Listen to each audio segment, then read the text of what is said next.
If you regularly watch this YouTube channel, you'll know that I'm in Newport, Rhode Island, filming some yachts that are for sale and for charter. Newport is a mecca of sailing yachts where faithful pilgrims gather to create communities of like-minded folk who enjoy practicing their skills in heavenly conditions. Amongst those folk, though, there is one name that stands out as being revered above all others, and that is Nautor'S Swan. And amongst Nautor'S Swan yachts, another name stands out as being highly respected and esteemed, and that is Virago. Virago is a Nautor'S Swan 100, and as such she was built with a clear purpose in mind: performance. As with any performance vessel, Virago has been continually enhanced with modern technology so that the forestays and backstays were changed from steel Nitronic 50 to PBO, and from PBO to EC6 carbon fibre, so that today the entire rigging is EC6. Weight is such an important issue for performance sailing yachts, and Virago was not just built to compete, but to win. 45 kilowatts of hydraulic power is available to operate 3 winches at the same time, far more than any Swan that had been previously built, and resulting in a 100-foot sailing yacht that is feared and respected by her peers.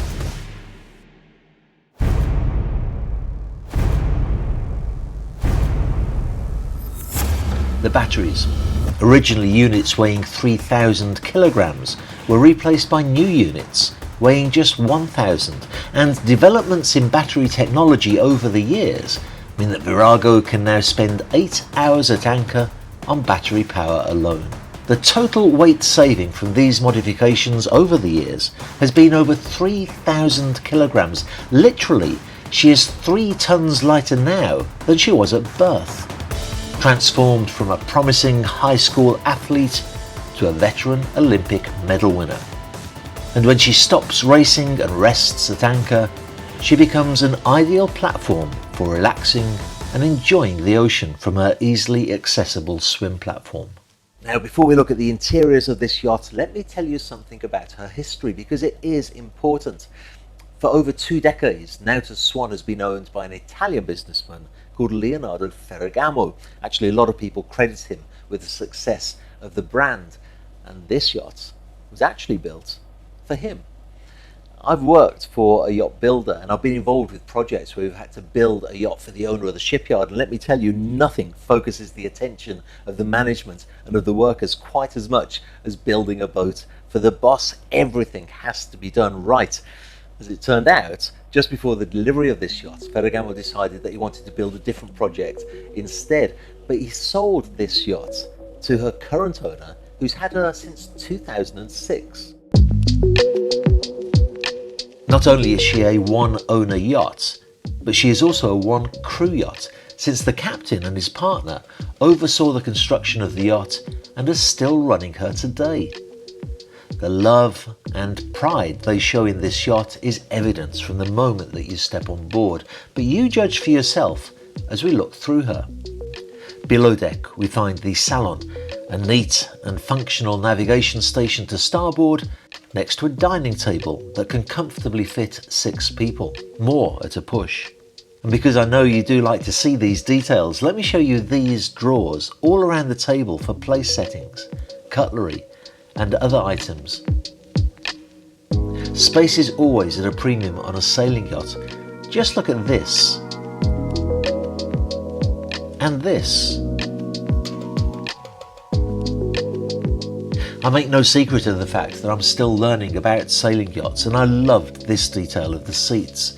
They screw into the floor when the yacht is sailing for obvious reasons, and then the backs of the seats become grab handles for people walking past. Moving forward, to port we have a cabin that can be used for guests or for the captain's cabin, with a Pullman bunk above in case you need it. The bathroom here is quite a bit larger than the last Swan 100 that I saw, with a good sized shower forward. Across the way from this cabin is the galley. Smart Corian countertops, top-end Miele equipment, access to the engine room at one end, and a washer and dryer at the other. Finally, the crew cabins that can accommodate 4 crew members with their own head, of course. Moving aft, through the salon, we get to the guest accommodation.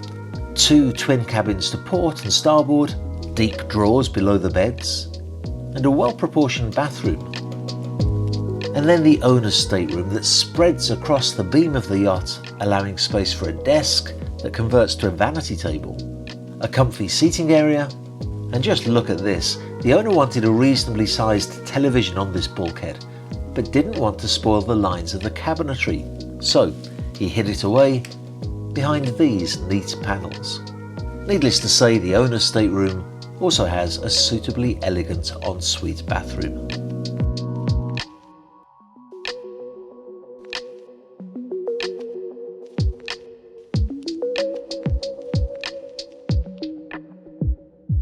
Filming sailing yachts has been somewhat of a learning curve to me, and today I've learned a lot more about sailing yachts and sailing people than I ever expected.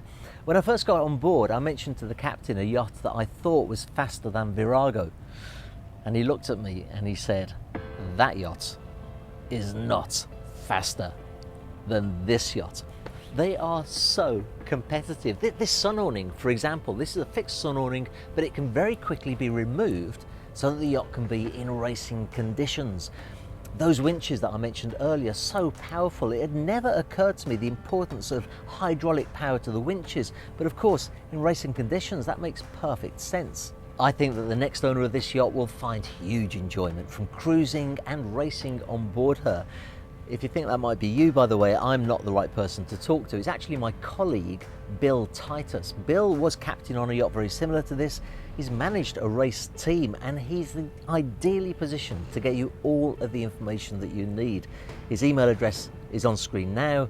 Reach out to him because he may well introduce you to the next exciting chapter of your life.